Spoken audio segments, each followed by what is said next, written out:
All right, here we go. John Salley, welcome back. What's up? How you living? Hey, I'm living good. Man. You know, you living good also, I see. You're happy, healthy. I'm Skin always looks happy. Nice. Yeah, and I'm younger every year. Younger every year. Yes, sir. You're growing backwards. You're aging backwards. Benjamin Button. Right. It's that vegan diet, I'm sure. Yes, it is. You know, and the exercise. You are what you eat. Exactly. Well, first of all, let's talk about some of your business stuff. Yeah. Because you've got involved in some various companies. Yeah. The most interesting was a cannabis company, Deuces 22. Yeah. Yeah, this Deuces? is just saying it. It's Deuces 22. My daughter and I started a cannabis. Well, she did, and I'm just happened to be backing her, and then we became partners with it. But she's in charge. Okay. 22. Her name is Tyler. 22-year-old entrepreneur who was like, Oh, she's 22. she's 22. Hence the name Deuces 22. Ah, okay. And my basketball number was 22. Ah, that too. Yeah. And it's the blessed number. And it's just perfect. It's the Emmett's perfect number. number. It's Clyde Drexler's number. It's Mercury Morris's number. It's just hot. Okay. So, marijuana company means different things these days because there's so many different products. So what are you guys focusing on? So the best thing about Deuces 22 is we're a lifestyle brand. And cannabis happens to be one of the SKUs in our brand. Okay. From clothing to furniture to design. She's passionate about doing all things, so we convinced ourselves to put it under one umbrella. But in the cannabis field, we start off with pre-rolls. And then we go to vape, and then we go to eighths. We go to gifts, specialty products. And we plan on being in about, right now we're going to launch here in California because this is the largest market, and then go up through Oregon, into Washington, out of the country into Vancouver. I'm shooting a show in the same process. Like literally, we are shooting the making of this premium brand. Okay. So you guys are co-owners. Yeah. You're a smoker? Am I a smoker? I even bought you some of them. Okay, you are a smoker. Is your daughter a smoker? Yes. Okay. At what age did you actually, I don't know if you can allow her to smoke because, high school kids are going to do whatever the hell they want to do, but was there a conversation at some point of, Dad, I'm smoking and you're cool with it? The cool part was this. She probably won't like this story, but I don't really care. She got busted smoking. And my wife came in irate, going crazy. Now, I'm out on the balcony, 4 bongs deep. And but they don't come in my section. And my wife goes and comes in and she's this. And I look around, I go, she ain't been out here, so she didn't take anything that's mine. So when I go in to see her, she's in the corner, which is torture. And and she's high, facing the corner. Hilarious. And I guess the first time I smoked weed with her, I literally pulled out and said, "You want to smoke weed?" And she was like, "Yeah." She said she wasn't going to turn it down. Now, it's equivalent to saying, "Let's have a drink." Okay. And she was how old at the time? 18 years old. 18. Yeah. Okay. Yeah. 17 when she got busted by my wife, but 18 when she smoked with me. I think that was it. Okay. I took her to get her marijuana medical license. Now, they wanted to give her pills for concussion and for her migraine headaches. And I took her when she turned 18 years old. That was a gift. We got the card. She was able to go in. At that time, you're 18 years old to have a medical card. And she got a medical card, and from that point on, she was rolling. Okay. So now you guys started this company. And I remember I saw some pictures and she's like in a grow house, I guess, and so forth. So, I'm not very familiar with the business, but I've had people like Burner, come through and talk about, someone who's kind of like an OG in that game. I did a lot of different shit, man. I just always had access to the best weed and I knew how to work. And I feel like my trap house was when I was able to be at that dispensary when I was young. And when you're able to be in a dispensary with the kind of position I had at that young of an age, I mean, fuck, the sky's the limit. I was able to turn up. Right, because you were actually working in the dispensaries originally.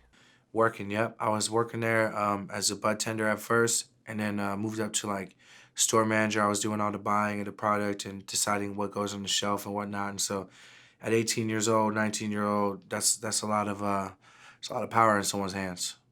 So are you guys actually growing yourself, or do you hook up with different growers in like Humboldt or wherever else? Yeah, we are up in Humboldt, THC Designs down in San Diego. We a bunch of places that are in interest in being in business and supplying us with cannabis. Okay. The deal with my daughter is she was like, we don't have to compromise for a good smoke. You don't have to compromise for convenience. Meaning, well, that's all they had and I was here. She goes, no, if you're going to smoke weed, it better be a good experience. So if she says I go and we have to pick up one of my packs and smoke, she don't want to have a bad experience with her own product. So we go find boutique, organic, clean grows. Now, usually we just search anywhere that Vital Garden supplies. We understand that they supply organic things for growth. We follow them. Pure Crop One, when we see that word, Pure Crop One Farm, we join in quickly. Right. So Well, you're actually an investor in Pure Crop One. yeah, I called that guy. Okay. So it was a Saturday morning. I figured out my boy Ron Fowler got me his number. He was like, this is the guy's number. And then I do research and I say, Ray Drysdale, I checked the whole thing out, Pure Crop One. So we know we've been trying to figure out all kind of ways to get Roundup banned in the state of California. Period. Then, that's my only thing as an animal activist. Is I join in when they try to ban something that also kills animals, also destroys the planet for the future. And I called him, I talked to him, I convinced him he should meet with me. I even convinced him to meet me in Los Angeles, and he's way down south. And he said, well, I'm going to be in that area, I'll meet you. And I sat and I had a conversation with him. Then he brought Chris Hale, his president, in, and they were like, yeah, we think we're about putting you on the squad. And they had, all the stock was 100% them. 100% paid. They well funded. They didn't need anything I was giving them. They had already had leeways into Driscoll, which is a huge fruit company here, grower. And I was like, if you're going to do this cannabis thing, let me put you with let me skip you, as opposed to you going through all the malarkey. That's a good word for it. I had to go through in this business. Let me put you with who's making the difference. And so when I introduced him to Brian, we went up. I saw Harborside Farms, which was one of the most unbelievable grows in Salinas I've ever seen, and how much they have invested not to contaminate their product. And then I went up to Humboldt and realized that this is the lifestyle of everyone in Humboldt.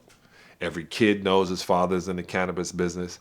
Every school uniform, football, basketball, cheerleading, swimming trunks, all that is paid for. It's all fun. It's all sponsored, I guess. Yeah. Oh. By cannabis. So it's an unbelievable thing that keeps communities going. It's not like Flint, where the car company leaves and everybody else is drinking the lead. And historically, Humboldt has always been like the weed epicenter, even when it was illegal. I mean, I remember in college us taking a road trip to Humboldt, and it's still like a haze because we smoke so damn much. Like, isn't it funny that they can make a plant illegal? That's ridiculous. Well, you're also involved in Green Space Labs. Yeah. So what I did, a testing, like a THC testing service. Yeah. What happened is, I kind of went that way. When I realized that the business was going to be so large, and I was, my daughter was like, we should get in the cannabis business. I wanted to get into the picks and shovel business, right? If there's a gold rush, they're going to need picks and shovels. Yeah, that's who made all the money. Right. So I got involved with Big Pine Insurance Group because I had a friend who had a grow, which got disrupted. That's a nice way of putting it. And it was $60,000 down the drain. Okay. If the place would have been insured, if the room would have been insured, if the lights would have been insured, you might not have been able to insure the plant. But everything inside the building where the real money was, the plant, it's going to cost $12 for a clone. But the lights and the padding and your insurance, your security deposit and your water bill, all of that stuff. Yeah, I mean, marijuana's always had an uphill battle when it comes to having America. it be like a legit business to the point where you can't even really open up bank accounts. Right. You We know, changed that too. Yeah, because people keep safes filled with cash because they have no place else to put the money. Like I've seen that. I don't know if that's different now, but Yeah, it's slowly changing. you still have to. It's still a federal situation, but it's Yeah. becoming less federal because it's in so many states, and it is their money. It's the federal's money anyway. So when they take it, they're really not taking it from you. They're just taking back their money. Right. It's called legal tender. Daylight. But the mentality of we can't do this, we have to start is changing. Yeah. I'm getting involved with a company called The Vault, which is the last place on the blockchain. So it makes it 10 times easier in the cannabis business. If you join and you put your money into that blockchain and I bring you something, all I do is go to the app and switch it over to you. That way, we don't have to worry about, man, I got robbed on I-5. He was about this tall and this wide, and he had a gun. You don't have to worry about that. I've always said that the only actual use for crypto is for semi-legal operations and illegal operations, and marijuana being one of those gray area, where it's federally illegal but state legal, where I can see where crypto makes a lot of sense. Yeah, crypto. Like so the vault will be out soon. We're working with the people at Paragon Cannabis Space, and this is the deal. The world is moving. It's moving fast. We got 25 states now, or 27 states that are legalizing it. 13 are making it recreational. It's going to pass in New York. It passed in Michigan. Yeah. It's going to pass in Florida. All those fringe states are the ones where the Europeans and fly into mostly. To give you an example, we got people flying in here and buying vape pens for $80 for half a gram. That if they were to go out of that dispensary, that's robbing them, and go just maybe 4 steps down, they can get a gram for $25. But they wouldn't know that. But it's at that business. And right now, people are getting hit because the best weed comes from California. We won every cup that there is.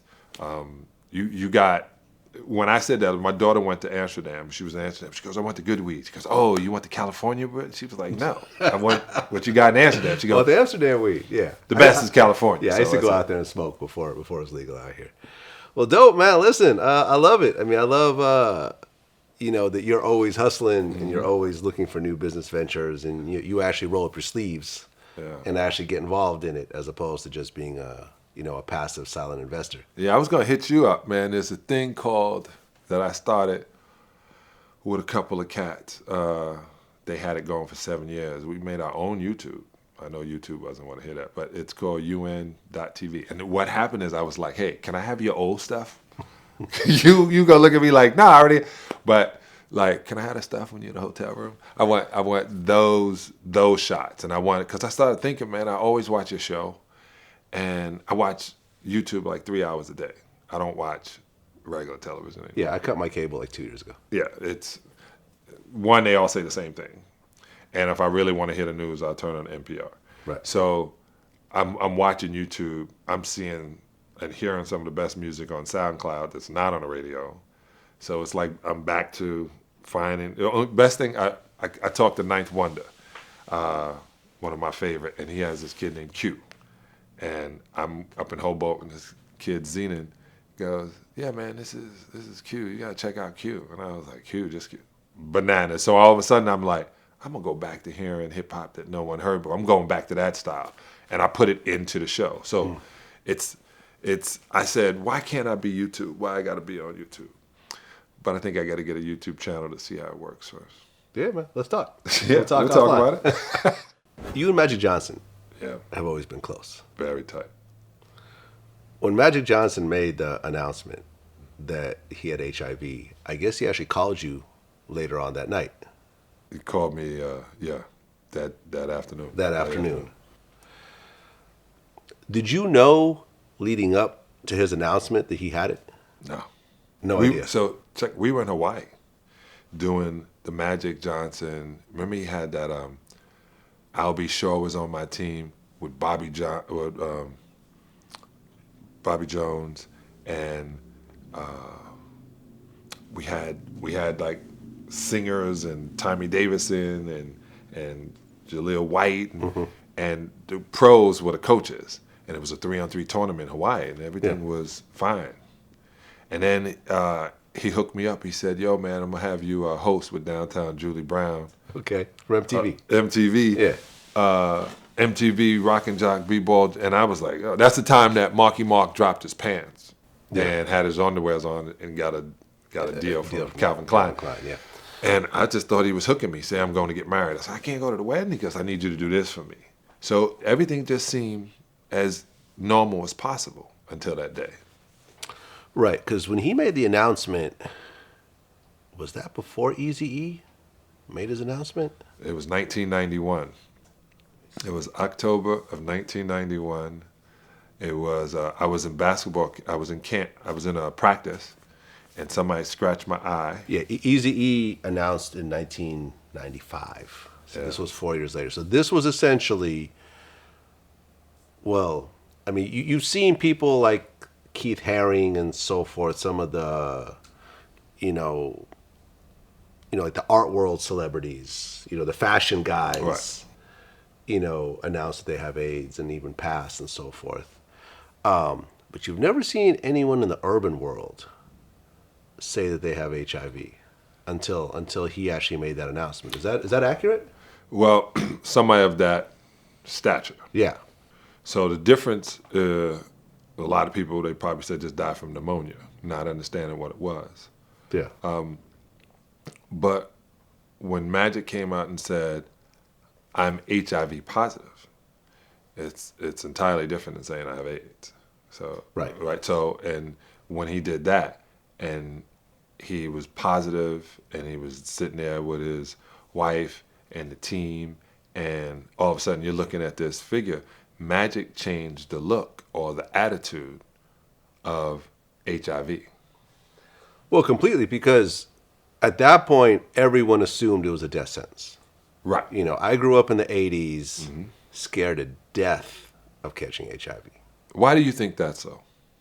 Because all you saw was just death on television. How many people you know that died of AIDS? None. Yeah, so it was a trip. It was so out of control. It was so, they was talking about how prominent it was. Right. Although it was a lot more prominent in the gay community. Right, and was hitting the black community. Because I remember I was in the Bay Area, and I remember they were closing down all the gay bathhouses because dudes was just fucking up in there, like. Right, they would always think it, and then I was watching this thing on Showtime when it hit the porn industry. Yep. And how it not saying it's not a thing, but it's a virus. It was also talked about by Dr. Schrecker where it came from. Everybody was jumping on how they can work with it and move with it, and it's, like you said, it wasn't a death sentence. It changed the look of it. Magic did that. Yeah, because Magic is still alive and looks healthy and is working and so forth. And what's interesting is that everyone assumed that he was just rich and he got the cure. But I remember seeing a 60-minute special with his doctor saying, like, no, he just was very early on the combination drugs, and he stayed with his regimen. And every so often he would drop off and he would start to get sick, and he would get back on again. I believe that they figured out how to work with Magic and controlling this virus and lessening the number, his numbers. And I believe that whatever he took and his naps and his regimen of working out. I was driving through Beverly Hills early in the morning, dropping my wife off in Beverly Hills. She works early in the morning teaching Pilates. Magic was running down Wilshire. It was 7:20. Yeah. This was the summer. I haven't jogged. I haven't run across the yard. I was like, and he was as if. Yeah. So I'm sitting around thinking, I hope these players realize that the boss is up training at 7 o'clock in the morning. So it's not going to be a lot of excuses you can give him. So he's always stayed on making sure his body was strong enough for his immune system to fight. When he called you, what was that conversation like? Well, it was a trip because I was saying I'd gone to the doctor that day, and our team doctor barely looked at me didn't touch me. It was like, what do you think if a team doctor found out that a player was HIV positive? Is he supposed to tell the team? And I go, what's that have to do with my eye? And he's like, nothing. I said, what are you talking about? He said, your player rep. I said, you got doctor, patient. Privilege. Right. Yeah. But if you're hired by a company, then you report to the company. That's how it works. So he said, oh. I said, what's up? He said, Irvin's going to announce that he's HIV positive. Oh, so you find out before? I found out before anybody on my team. Oh, wow. Because I left practice. I jumped straight on the phone. I dial a number. That one's disconnected. I call that number 3.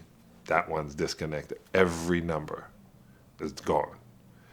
And I'm like, whoa. And then he calls me. Yo, Sal. I said, Buck, like, what's up, man? What's happening? He's like, don't worry about that. And he says, they said that yes, sir. So it was the next morning, because I was just coming to practice. The world was completely different now.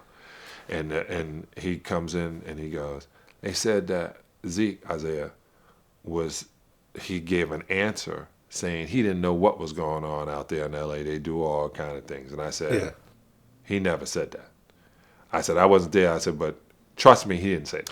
Right, because especially back then, if you were HIV positive, people assumed you were gay. Not only that, you Right?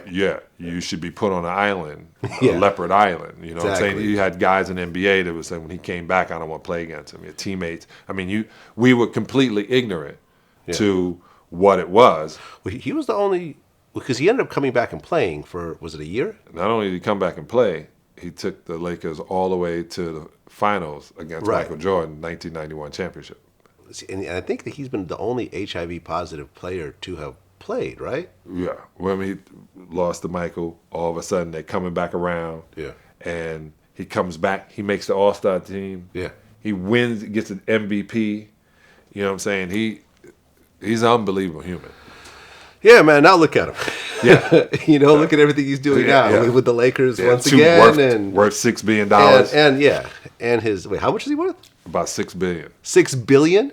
Yeah. So what happened is, Really? Yeah, you can check it. I'm about to Google that. I put it this way: they paid $2 billion for the Dodgers. They then got a TV deal for $6 billion, and the Dodgers are the most profitable team in baseball. And then he goes and sells his.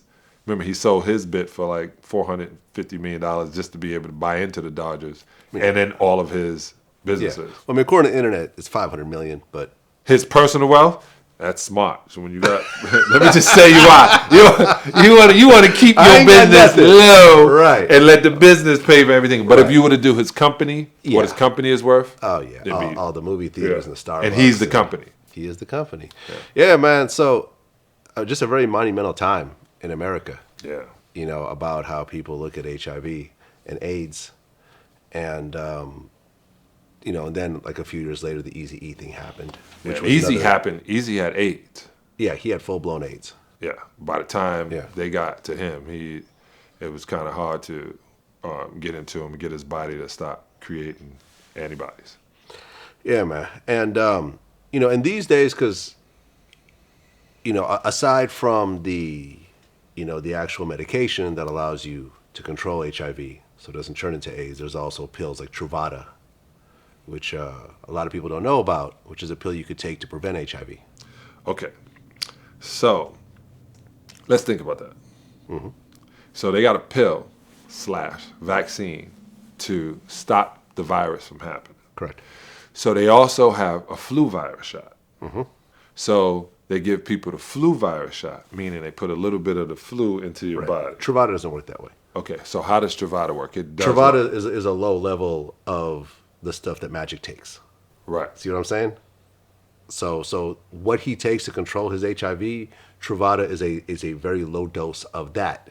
That's designed to basically that if you come in contact with HIV, it's like 99% effective in actually stopping it. Wow. So everybody's going to be popping pills.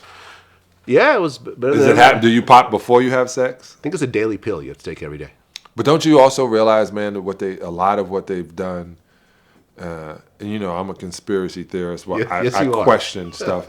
A lot of what they've done is when you say sex, you say disease. It's the first thing that comes into your mind with sex, and I think that was the design. I think if you were to check and find out how much whoever invested in the condoms, how much more is made since 1991. Oh, I just yeah, also say that. It's massive. Yeah. It's massive. And, you know, and you also have things, and I think Magic actually talked about it. There's something called OraQuick, which is a home HIV test that you could take. Yeah. It's like a swab you put on your lips, and 30 minutes later it'll tell you if you and your partner is HIV positive. So this is something you could take. Yeah. You know, if you're going unprotected with someone who's untested, this is just one thing you could do as an extra level of precaution.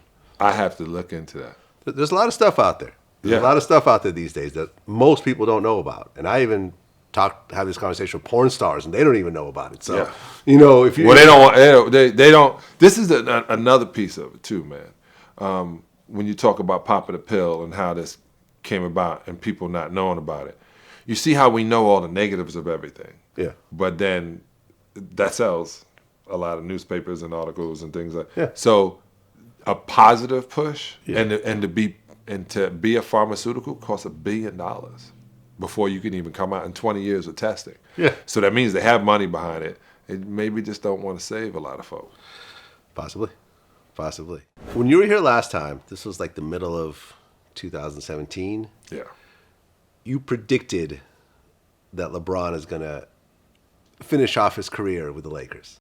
If I were LeBron, I would be in a Laker uniform next season. You said that. Yeah. It makes all, what is he, 36 now? 34? Something like that. It makes all the sense in the career for him to end it out here in Los Angeles. Yeah, and everyone thought I was crazy. I got killed on your thing. Including me. Yes. I said, come on. The Lakers, who do the Lakers got? They don't even have a squad. Because everybody keeps looking at it like it's about winning and losing. It's not. It's about selling jerseys. Yeah. So And if you're a money guy, look and see, chase the money.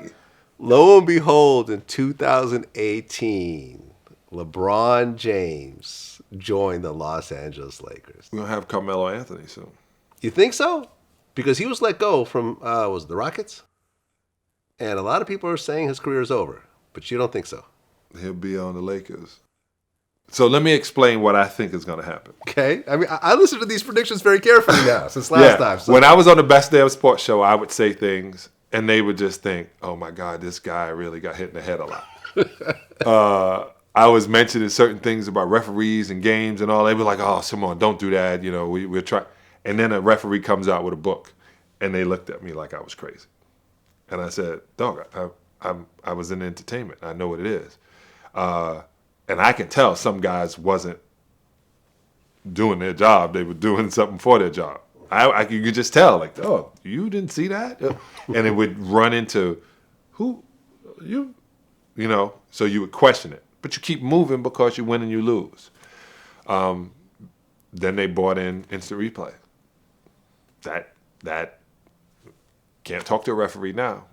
If it's on the film and they see it in New York, they make the call as a unit because that's how important it is. That's how crazy it has become. When I look at these squads and I look at Carmelo and I look at the reasons he's let go, one, he run into his personal life with his wife and all the other stuff that happens in life, and to be at that level, you know, I don't know how people can handle that. And if you can, you know, your mental health is really your health. So I think to calm down, him coming here, because he lives here in the summertime, him being with his friends since they came into the league together, him playing on the Olympic teams with him being in this warm weather, being revered, I think Carmelo would come here and, you know, he doesn't need to play for money. And when you don't play for money, you play for fun. Yeah, you play better. He's already rich. He's been rich. Yeah, so, and I think when you play better and you feel better, you know, it can go back to playing for fun. Yeah, I mean, that'd be quite a squad there. You know, because as soon as LeBron showed up, it was like. So how many months was I before?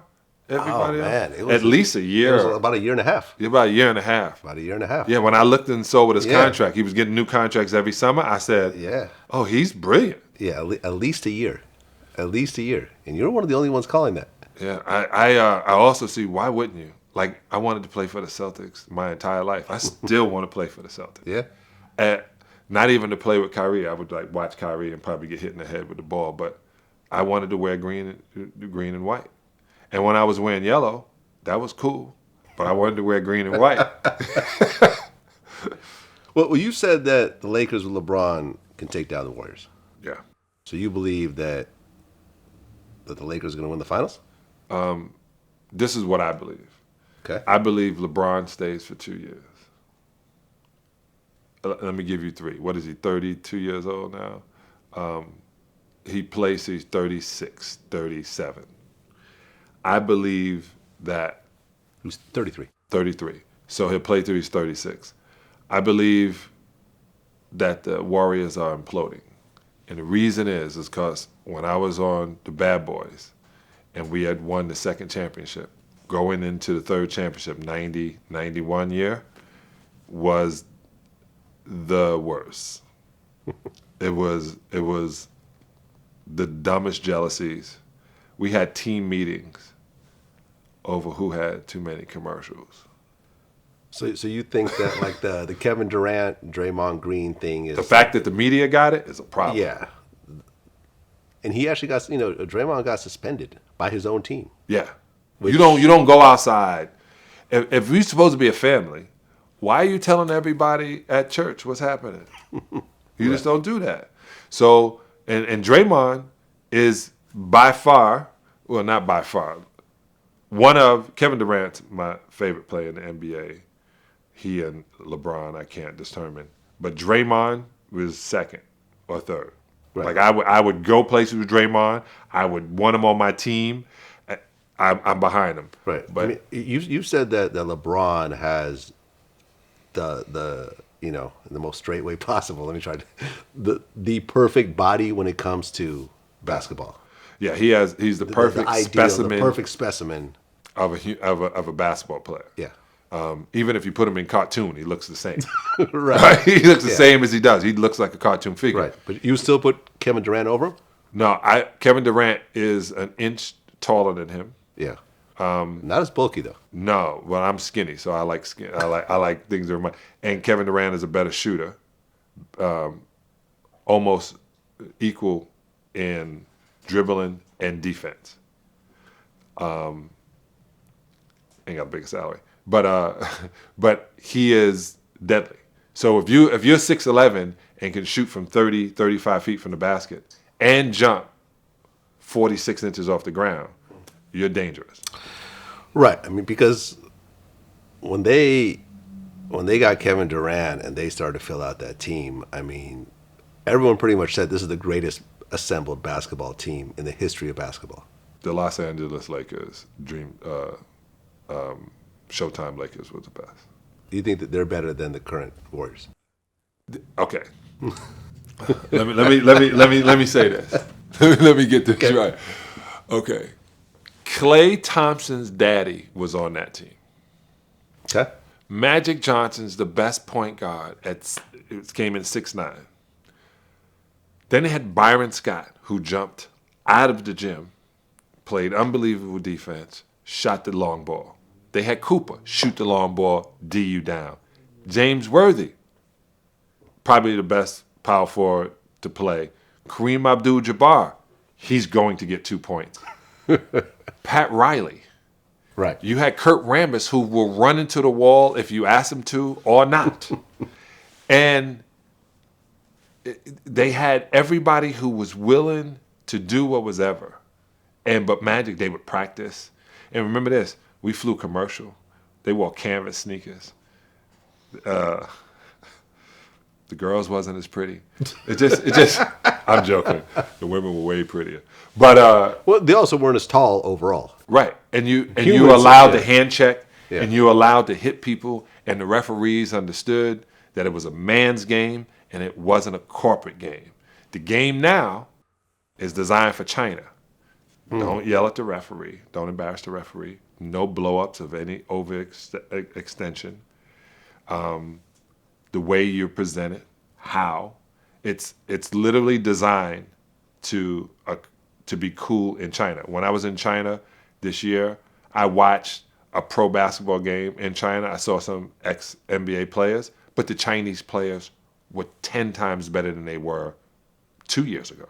Like in 10 times better. Like somebody better watch out. It's about to happen. And so just like Europe happened, like brothers people don't understand, oh man, we in America. And then Ginobili from South America, and then Dirk and oh my, Petros. Oh my God, it just happened. So it's about to happen. We're about to become, I'm going to say we because I'm a retired player. NBA is about to be worldwide, but it's going to be tough competition. Right.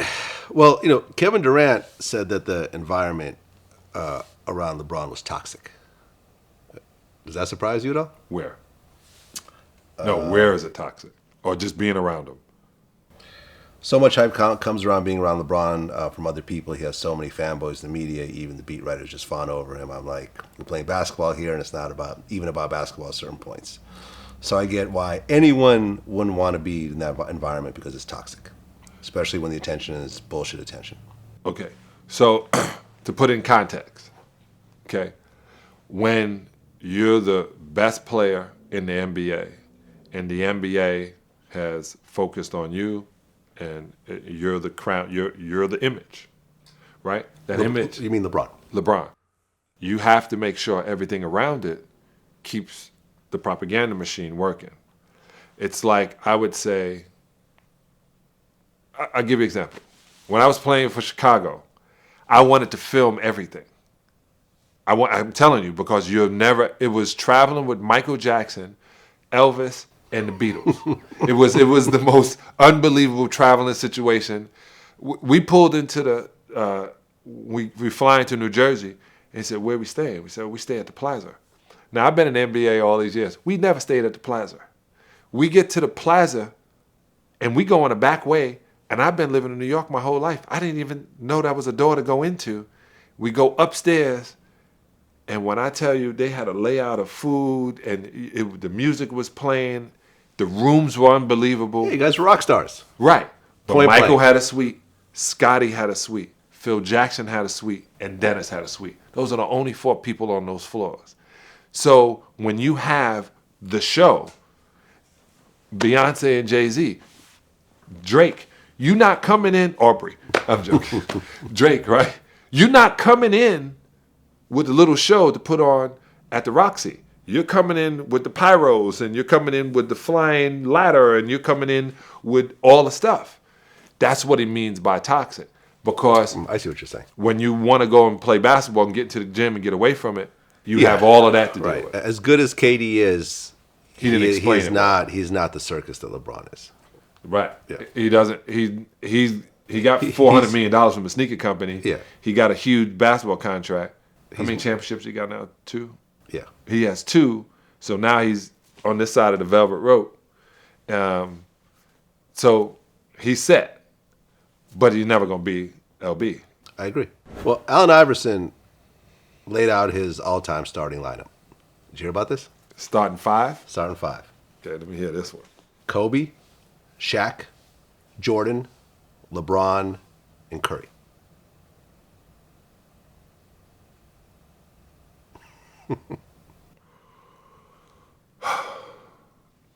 Against. So wait, let's go over. So he was able to pick from any. But he only picked from what he knew, probably What he who he knew. played, right? Right. What he knew and what he sees, Right. which is a cool thing. He should say, from the time I've played, Yeah. because you can't put of all time. I did that when I didn't put Michael Jordan on my top 5. Right. Yeah. No one on this list came before him. Like Magic's not on this list, and Right. then Kareem Abdul-Jabbar is not on this list, and so forth. Right. Michael's the only one that came before him. Okay. Yeah. You're right. But they played together. Against, yeah. Yeah. So, all right. Because Jerry West, Kareem Abdul-Jabbar, Larry Bird, Bill Russell, Wilt Chamberlain. Do I need to keep going? That's your 5. No. I'm just giving you names Okay. I can give you the 50 greatest, and only 2 of those people are on it. That's on his team. Okay, so who would be your top 5? My Who- top who 5, would be- I who can't would- do 5. Who would be your starting lineup? If I had to pick a starting lineup, Yeah. I would have Michael Jordan, Larry Bird, Magic Johnson, Kareem Abdul-Jabbar. One more. I gotta put John Salley there because I am gonna be the shit. No, I would always say Isaiah Thomas, but I'm not gonna say that. I would.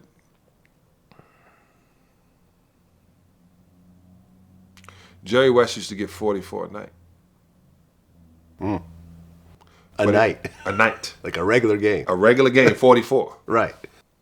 12, 74 times, something like that. You can check it. Yeah. But since he was the only one that saw Kobe Bryant when he was 15 and said, I'm drafting that kid, I'm going to put Kobe Bryant. Okay. That's a solid lineup right there. Yeah, I'm just going to put that because, damn, did I leave LeBron out? No, I didn't. I put LeBron on, right? Did he? Okay, so let me go over it again. Magic Johnson, Larry Bird, Kareem Abdul-Jabbar, Michael Jordan. Yep, LeBron wasn't on the list. So you got to pick Kobe or LeBron.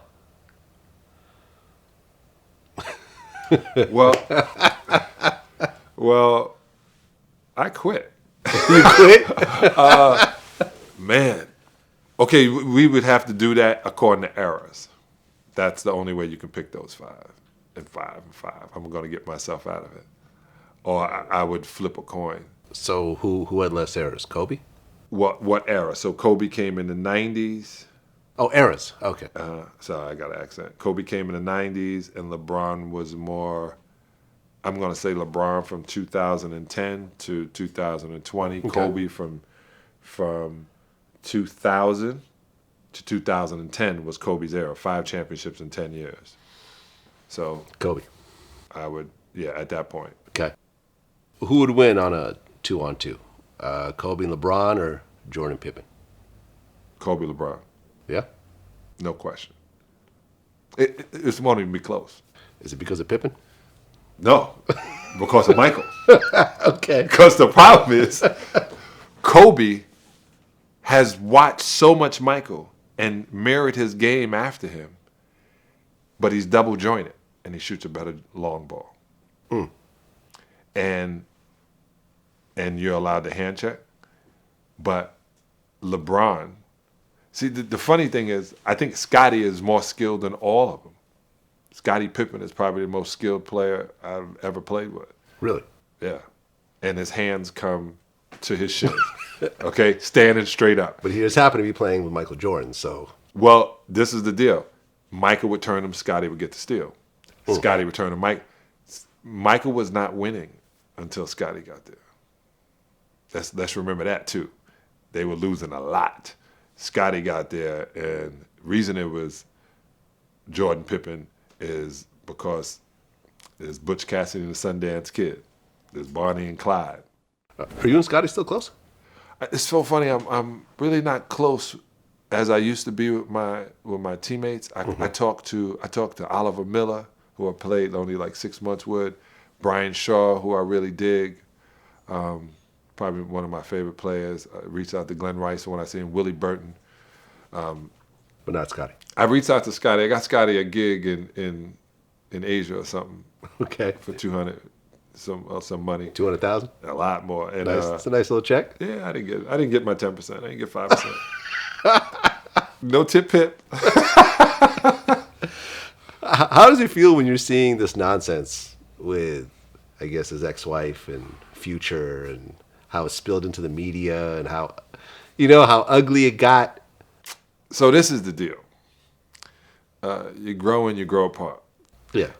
We saw Frank Sinatra go through it, and Frank leaves his wife and gets with the actress. And everybody goes, oh, but they look so good together.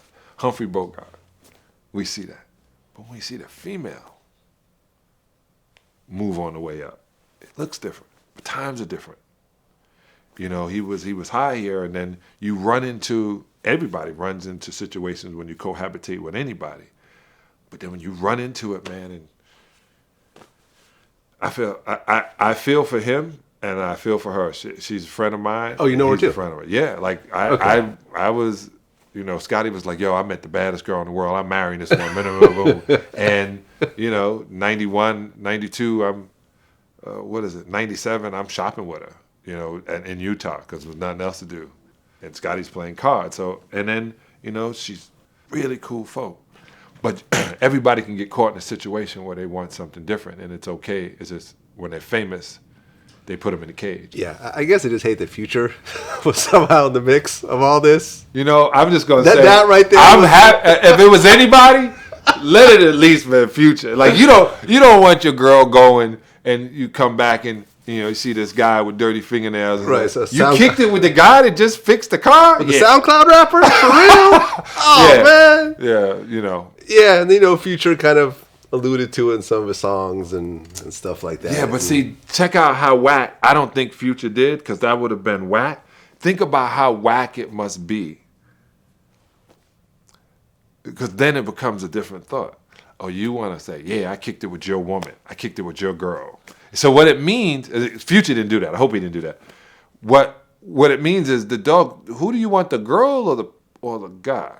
So when I hear guys rap that kind of stuff, that's exactly what I say. I go, you did that because of me or you did that because of you? Let's think about it. Well, let me just tell you a little something about Future, which you may not know. He has a lot Bow of Wow. Well, let me put it like this: Bow Wow was in a serious relationship with Sierra. Future went and had a baby with Sierra. Bow Wow, not by himself. Huh? Future did not have a baby with Sierra by himself. Right. He did not rape her. No. Okay. The two of them had a baby together. Meaning? No, hold on, but I'm not done yet. Okay. Bow Wow has a baby with Joy Chavez. Yeah. Joy Chavez is pregnant with Future's baby as well. Well, there's a limited amount of women. People. Well, this is the deal. I brought this up on Twitter, and someone said Future really wants to have Bow Wow's baby, but he doesn't know how to tell him. What I'm saying is Future's a certain type of dude.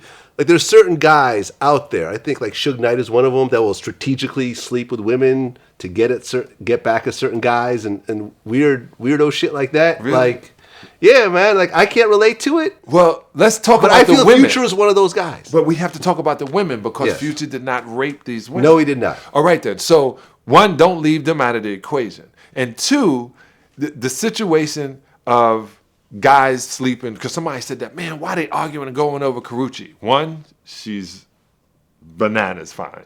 First thing. Two, you eat what's in the fishbowl.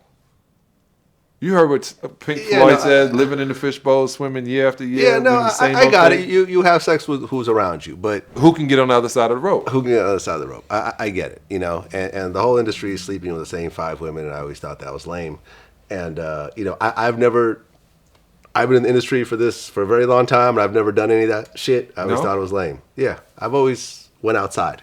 I've always gotten with women outside of the music industry who do not want to be mixed up in any of this. Yeah, when I got in the game, I would always, they would be like, where's she? Because you can tell who I was going to hang with either was an NBA socialite. See how I put it? It's nicely. Or socialite. Was a football socialite. Like NFL socialites, they are entirely different. They, I remember when I would talk, Melissa Ford, we would talk about guys. She was like, I like football players with big necks and stocky bodies and running backs. I was like, what? She goes, yeah, my father. I like him built like my father, played like my father, like women like that piece. And I would be like, oh, that's amazing. And sure enough, every dude I had seen her date looked like that. Not every dude. Not every. Anyways. I know some dudes she got with that don't look nothing like I that. know, but flabby and kind of short. But anyways, that's what I'm saying. Like they used to be stocky. You made some comments about Kanye, because at one point Nick Cannon actually was on VladTV, and we had a conversation about Kim Kardashian because they used to date. Did she have plastic surgery when you guys were dating? Nah, we used to talk about it. I used to tell her no. Like, Okay, so you were dating her before anything. From what I think, like she never. To me, what she was always voluptuous. You could look at old pictures of her in high school and stuff like that. And it was phenomenal. Like people, it was like, yo, that's some different shit. Like for someone who you probably thought you didn't know she was half Armenian or whatever, like, yo, that white girl got ass. Right. Like that's kind of where you went to with it. Like I don't know what she is, but her body's crazy. Right. Like always been that way since she was, a young girl. And I remember like she didn't like her nose, and I'm like, yo, you're beautiful. You just like, but this is they grew up in Beverly Hills where kids were getting plastic surgery before their facial features even fully developed. Yeah, in high school. Yeah, you know what I mean? Okay, so you're dating her allegedly before all her plastic surgery. That's what I believe. Yeah. Yes. Kanye got upset at this interview. First of all, I want to address Nick Cannon. Like, I understand that you used to date my wife, but you get in an interview, don't mention my wife. If someone brings my wife up, you say, hey, I respect that man, I'm not speaking on that. Don't be making no suggestions like nobody fuck my wife. And you actually took Kanye's side and said that wives and fiancés are off limits. Okay, let me. It's so funny because I'm going to say took Kanye's side. Because if you see a lot of things, it seems like I'm a Kanye West apologist, which he doesn't need an apologist. Right. I just really believe some of the things he says do hold some weight. I just think the delivery sometimes may not be what people want to hear. Now, with that being said, when I was first got in the NBA, one of the first rules were don't talk to nobody's wife or flirt, and don't talk to nobody's main. Everything else is open. So to have a conversation that you you didn't know that. Did you know that, Nick and Kim Kardashian? Yep. Yeah, was it? Yeah, I mean, it's common knowledge that Nick and Kim used to date back in the day before Kanye had even met her. Right. In fact, Nick even pointed out that he was the reason why she met Kanye. I'm almost 100% sure I'm the person who introduced him to Kim Kardashian. Like it's documented. You introduced Kanye to Kim Kardashian. I believe so, because I remember the conversations amongst all of us. But wait. So can you explain this introduction here? And it's pictures online. There was one night when me and Kim was kicking it or whatever, and me, Kim, and Paris Hilton went to a club in New York, and we was hanging with Lil' Kim was there, and Kanye came to my table, and I was like, yo, meet my chick Kim, and he was like, oh, like that was me and Ye had been working, doing some stuff, and we just hung out that night. Then I think probably about because that was early, that was like 2005, 2006, and then on my 26th birthday, Kim threw me a party. I used to have a clothing store on Melrose, P&B Nation, and I had this whole 2-story store, and she threw me a birthday party at the store, and she was like, oh yeah, your friend Kanye, you want, she was asking me all the people I wanted to be there, and she invited him and all of that stuff. He came through. I was like, so they had never met before that other night, and then I made sure that she had all of the people to enter, for the party that she threw and all that stuff. So I was like, I would have to say I'm probably the person who introduced Kim and Kanye. Okay. So Nick was saying I brought her in the fishbowl. Kinda, yeah. Yeah. And the problem with it, and I only took that side because, it was a cool thing to do with you at that time. One, to talk about old news means you're living in the past in the first place. Yeah. If there's no residue left over of Nick. Nick didn't bring it up himself. I brought it up and asked Right. him. So you can't put it on Nick. Yeah. I'll take the blame for that. Yeah, okay, I'm just saying. I like, and this is the one thing as I go back and I think about it, Kanye has to realize he married a public figure. The public figure. Yeah. Girl got famous from a whole movie. The most famous female on earth, possibly right now in 2018, going on 2019. She and Beyonce. Yeah. They're probably kind of neck and neck. Yeah. But Beyonce doesn't have no pun intended. Makeup line. Beyonce got to go to work every day. Kim got to wake up. Wake up and take Instagram photos. Yeah, it's a difference. Yeah. In fact, she said that, Kanye doesn't like when she like thirst traps Really? on They call them Instagram. that? She does it anyways. Yeah, man. I used to say, you're gonna get what you pay for. So if that's how it was when you met her, Yeah, that's how it's going to be. it doesn't get better. It's only gonna get continuous or worse. As a black man in America, when you heard Kanye say that slavery was a choice, for them to endure that for so many years, it must have been a choice. Like, You always want to get me in trouble. Okay. I mean, can you imagine that? So, when do you want to go to slavery today? About 3 o'clock? No, maybe let's do 4. I got some errands to run before I do slavery today. Maybe, I think I'm going to call in sick today. Even though I'm not really sick. Right. So this is what he meant. Okay. I said that. I said, so do you think I was going to do the show. You think Kanye was wrong? Yeah, I think he was wrong. They should have fought back and it was this and that. And I go, there was those who fought back. Yeah, and they died. Right. Right. So when American says, give me liberty or give me death, that's heroic.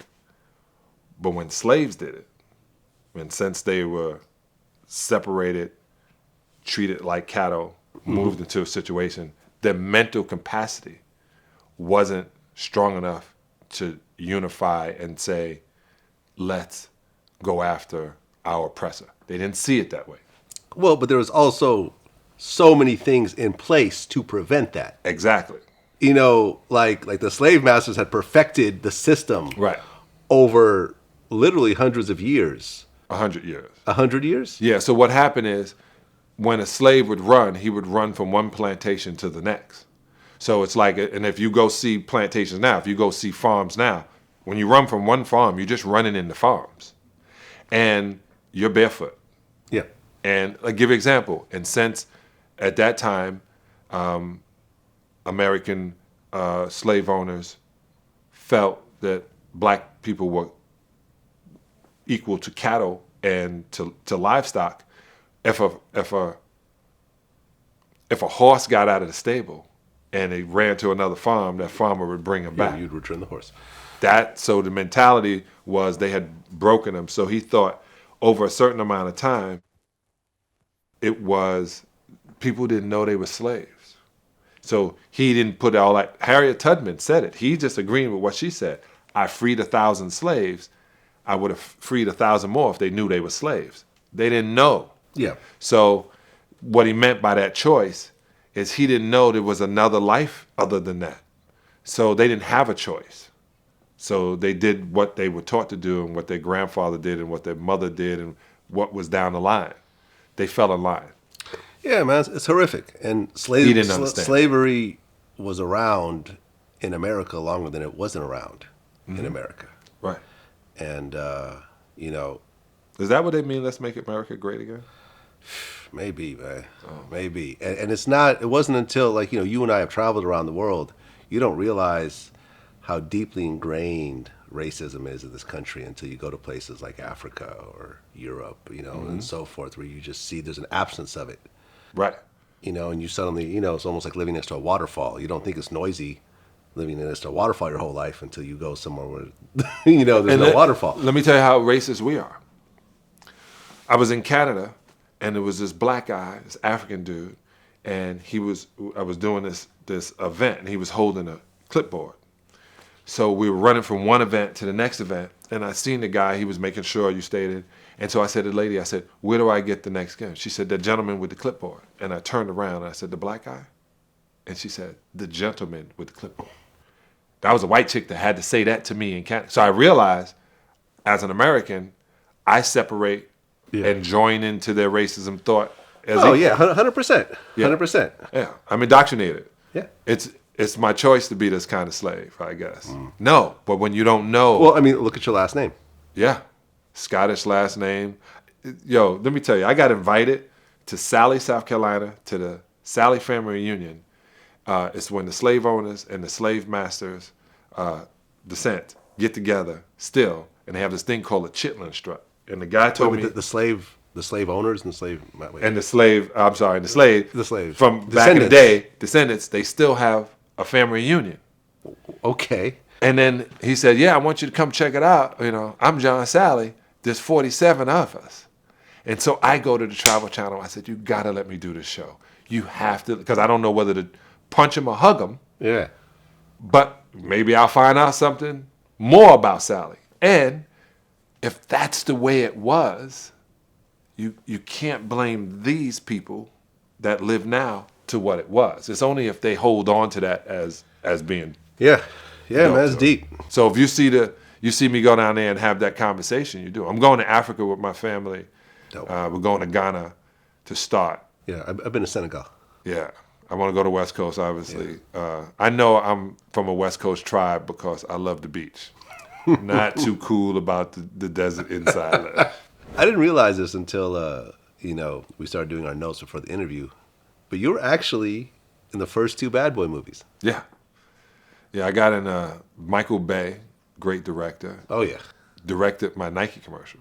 Dope. In 1990. Oh, and that's how you got on Bad Boys? No, so I went to visit Martin and Will, because, I know him, but I was really tight with Martin. And I went down, he was doing the scene where he's getting the girl out of Will's apartment, and they're shooting up the apartment, and out of the girl's apartment.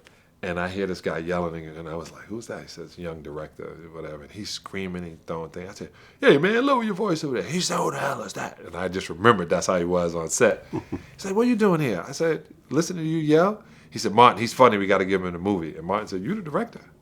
He said, you got a SAG card? I said, I got a SAG card. You did my commercial. I didn't pay my SAG dues. I'm rushing to play my SAG dues. And he goes, and they called me. He goes, we're only going to pay you SAG day rate, but it'll be funny, and we're going to write it. We were writing it as we walked to the set. That's right. You played the computer nerd. Yeah. Well, the busted computer nerd. Yeah, you were and then the second one, I was out of jail working for the cops, because criminals are really police officers. No, I'm joking. But I think it was a dope role. You know what I mean? Because you played especially the smartest guy in the room. And usually am.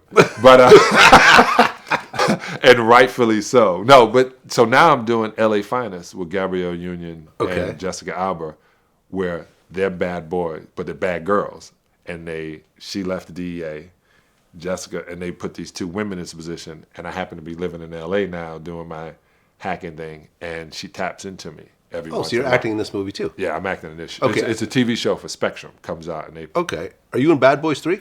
Was the campaign on Twitter. Like literally without me having anything to do with it.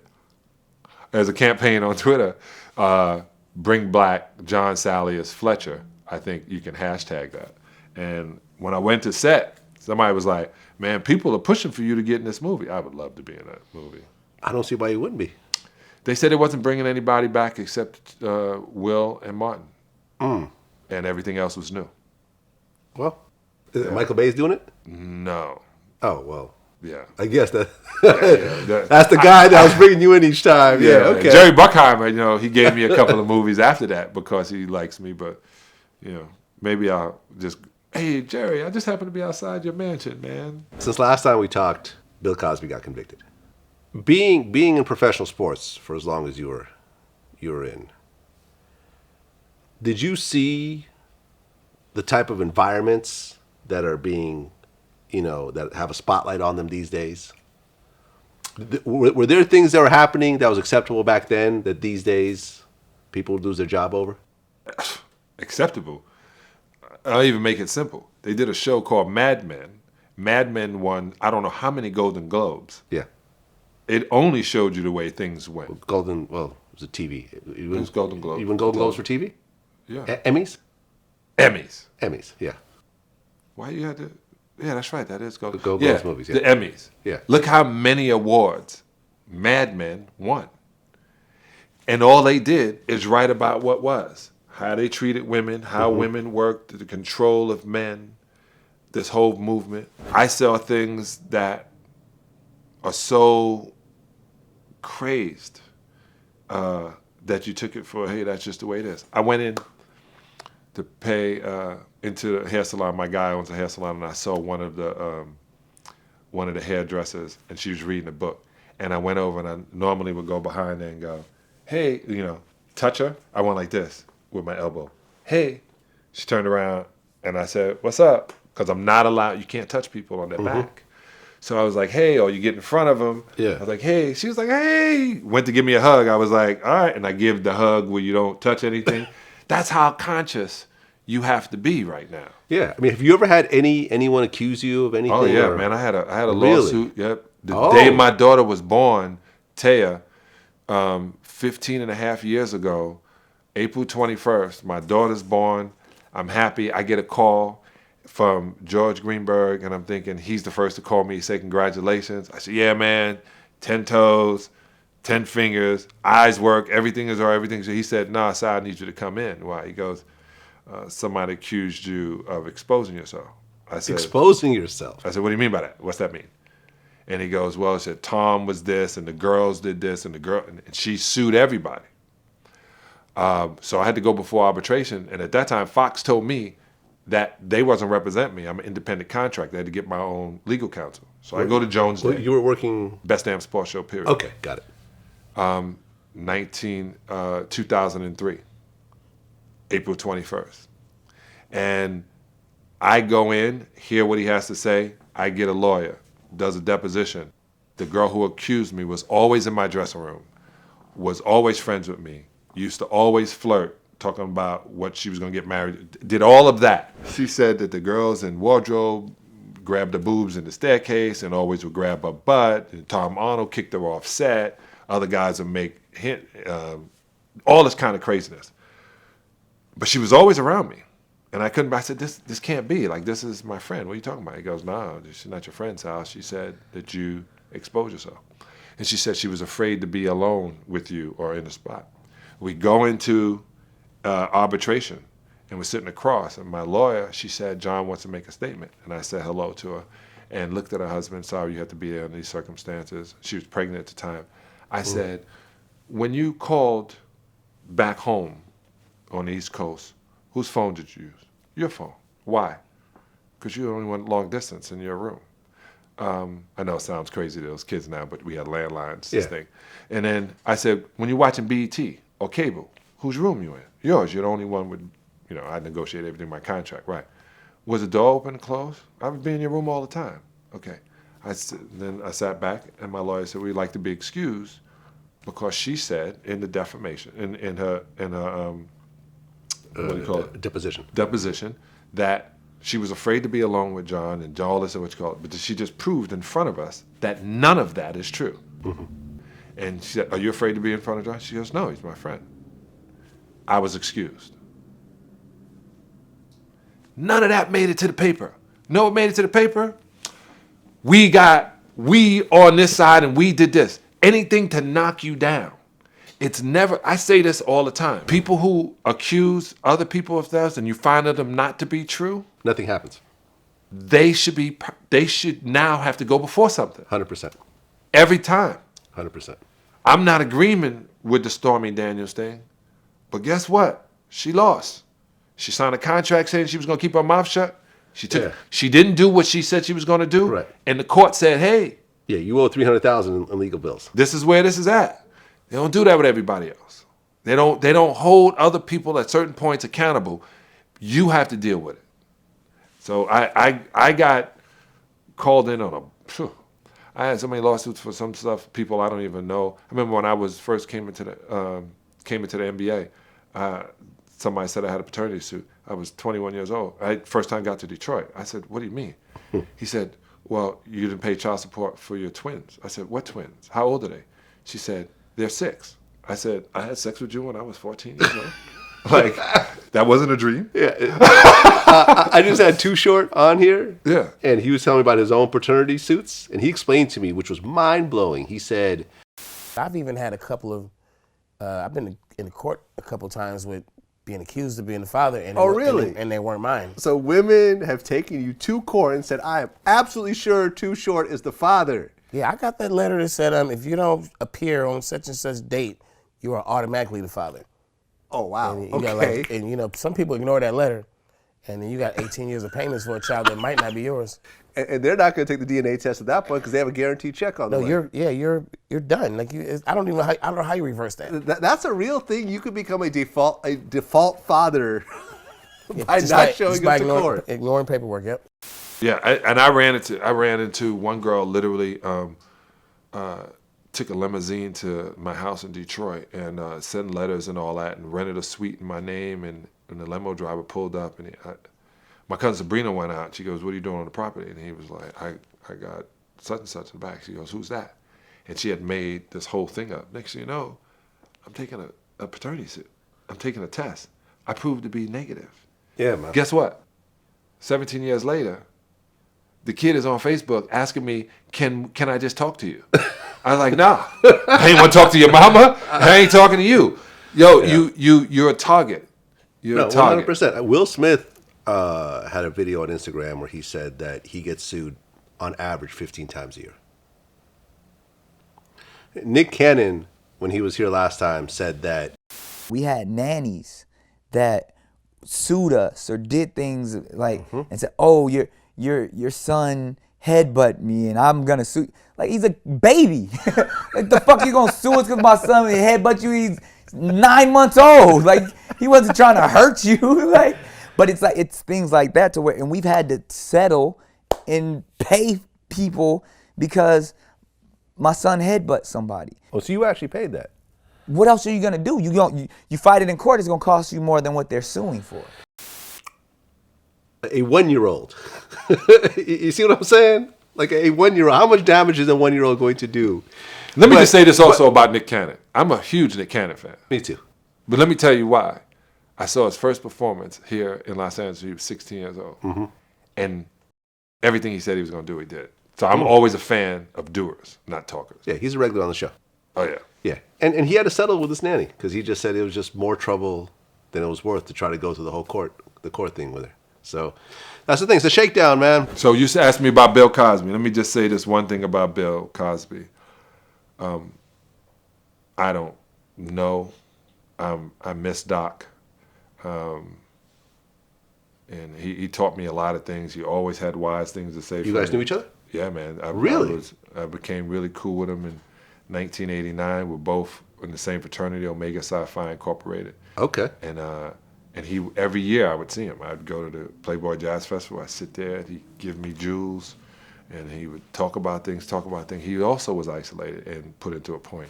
And I also know the time they were saying all that was going on, and people wanted to look at his wife. He got kicked out of his house for like 2 years when he was hosting the Tonight Show for Johnny Carson. Johnny was going through his depression, and Bill Cosby was hosting the Tonight Show and living at the Playboy Mansion.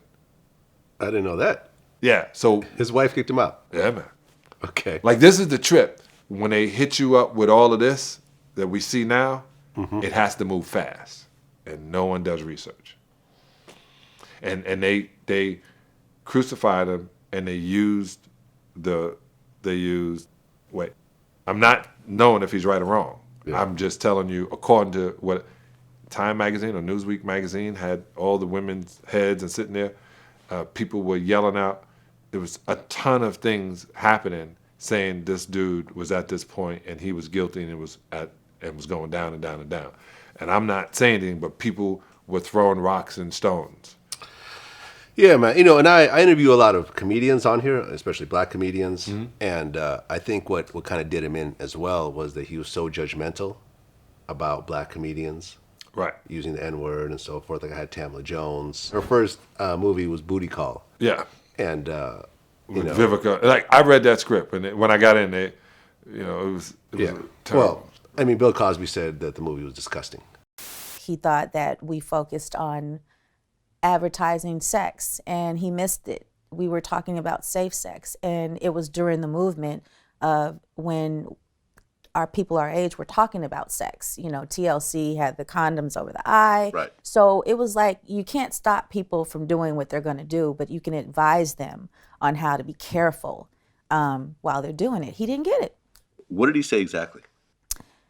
He said this film was disgusting and that it showed that African-American young people only think about body parts and sex. Was he wrong? I think he was wrong. Thought it was a good movie. You know, I thought it was a cool movie for what it was, and it talked about safe sex and everything else like that. It wasn't just about sex, you know. But that was the whole thing. That the whole comedy community were like, yeah, see, there you go. See, that was another thing too. When you're the first, and you're a billionaire, ego and things get into the way, and thought process. Yeah. Also, that choice of being a slave. Don't name your kids those names they can't pronounce. How they gonna get a job? That right there proved to me at that time when Bill said that he thought we can only get jobs.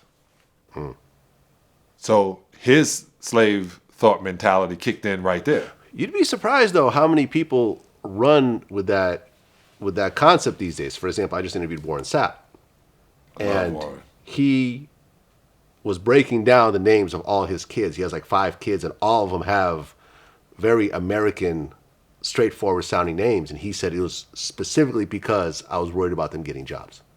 But you have to realize this child is going to be 21, 23 years old, in college, leaving college, applying to grad school and a different thing. And Shaniqua, Bongwequa, the Bolden don't look that real, don't good. When you got an old white guy that's 50, 60 years old that goes and eats over here with number 50, 60-year-old white guys, and he don't know no Bonquisha and Shaniqua and Aisha and the different kids' names like this. And he can't even pronounce it. So what does he do? Put that one over there. So you kept that in mind when you named your kids? Carter, Autumn, Mercedes, Madison, Jalen, Warren II. Yeah, see, I started a business with my kids. Right. That's the difference. That is the difference. If you live in America, Dick Gregory said in 1973, if you're not an entrepreneur in this country, you should get out. 93. Because this country is set up for you to be an entrepreneur. So your kids' names are? Giovanna, Tyla, Taya, Sasha. Which are? Giovanna Sherelle, Tyla Milan, Taya Isabella. Literally, Tyla and Taya were made up because my wife's name is Tasha. And that was at that point. Yeah. But yeah, no, I mean, Warren Sapp literally said that. Said, I purposely gave my kids certain names because I was worried about their job prospects later on. Yeah, I'd rather send my kids to go to university in London than send them to an American university for $300,000. One of the things that Warren said that kind of made some waves was he said that Odell Beckham Jr. isn't great.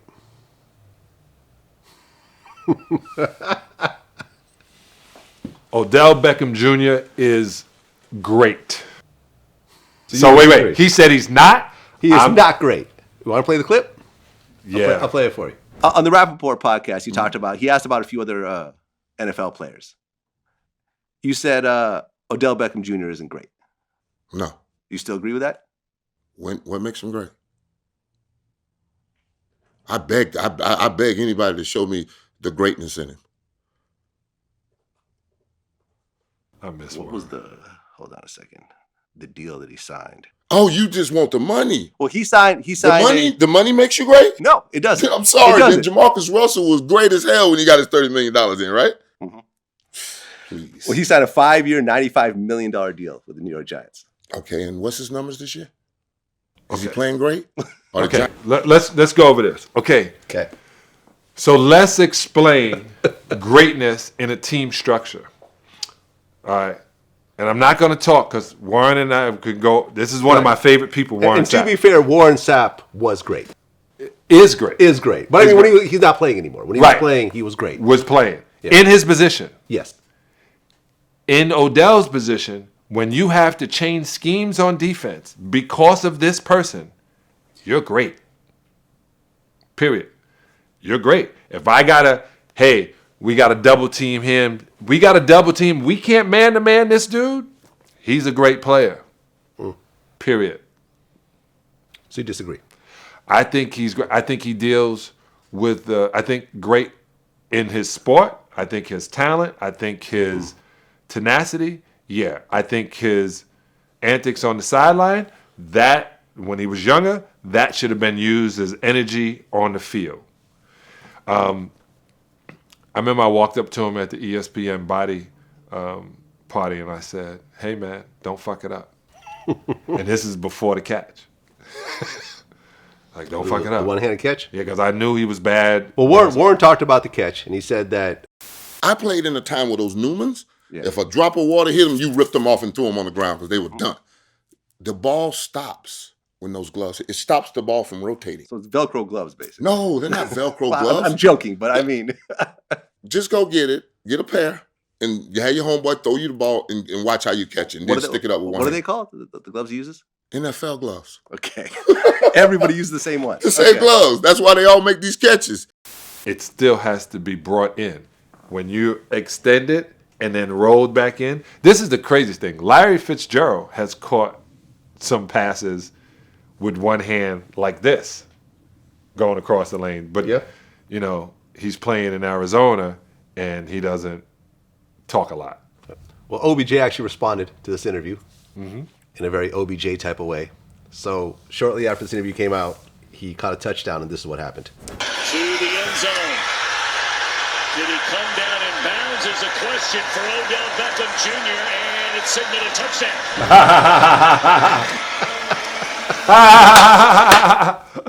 Hey, let me tell you, I tried to do it. Was that the most perfect response ever? Most perfect response. And the best thing about Odell, too, he's learned. I watched him on LeBron's show or in the barbershop. And he's learning that people don't think you're human. So stop wanting them to. Stop wanting to be human. When you do things that's not human, they don't look at you as human. So they're not going to treat you as such. They're not going to be on your bandwagon. They're not going to expect you not to be anything but God because they look at you as God. So be God. Yeah, man. Shout out to OBJ and Warren Sapp, man. Reach back like 1-3. It was a hell of an interview. I just had Jamel Hill on here. One of my favorite people. Okay. So she lives out here now. Yeah. She just moved. She got white balled. White balled. Okay. Well, we're going to talk about that. Why I got to be blackballed? White balled. She got white balled. It took me a second to kind of, because I had different imagery in my head, so I had to kind of work that out. Well, she became bigger than her job once she tweeted the white supremacist comments about Trump. And Trump responded. Correct. And, you know, they also asked, you know, for her to be fired, and, you know, they claimed ESPN is losing because of her and everything else like that. But she became bigger than an ESPN employee once that happened. Right. And, you know, we talked about the whole situation. And even though it wasn't a one-to-one correlation between that event and her leaving, she definitely felt that it kind of sped things up. Yeah. Because she had a 4-year contract, and they bought her out after 1 year. I'd already been at ESPN 12 years. By the time that deal would have been up, it'd have been 15, 16 years. So what else is there? The Donald Trump thing happens, and frankly, that opened my eyes to the other possibilities out there. A month and a half before Donald Trump happened, me and my best friend from college, we started our own production company. So I was already sort of plotting what the next part of my career was going to look like. Donald Trump just sped it up. Exactly. Because she wasn't going to be bigger than that point. And every time you talked about her, they were going to mention this point. Yeah. So this guy named Bob Lipton, he was executive producer at Best Damn for a second. He said, he called it the OB. The OB you, that's your obituary. That's your obituary sentence right there. So this is where you are. Plus, when you're dealing with ESPN/ABC/Republicans from Anaheim, you're dealing with a whole different thought of person. So when you're looking at it, you say, she should just talk about sports. And then when something wrong goes well and your favorite sports player doesn't get a RV or a 18-wheeler and bring a whole bunch of stuff and hand it out, he's not, all of a sudden, he should be doing that. It's what they want you to be able to say. When she brought up things, she brought them up, this is the trip, as a female with the hit show, with the hit show, right, his and hers. That was the show. Stephen A was here, but her show was moving to that point. That was the top She show. ended up being on SportsCenter at one point. Right. Yeah. But when she had her own show at that point. Yeah, with Michael. it became the show people watched that sat around and bought the culture, hip hop culture, into this sports, right? When Mike was on there and was on with Greeny and said, "What the mid hitting for?" It was so funny because Greeny was like, "What are you? You're speaking a different language." Exactly. I'm speaking to the people now who understand what mid-weed, which Deuces 22. We don't even know what mid is. So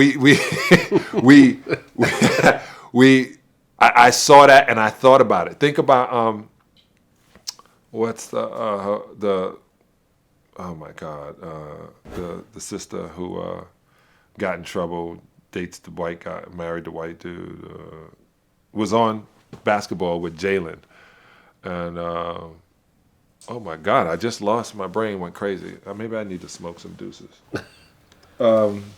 Anyway, when I saw her and I saw what she was going through with the president going back and forth.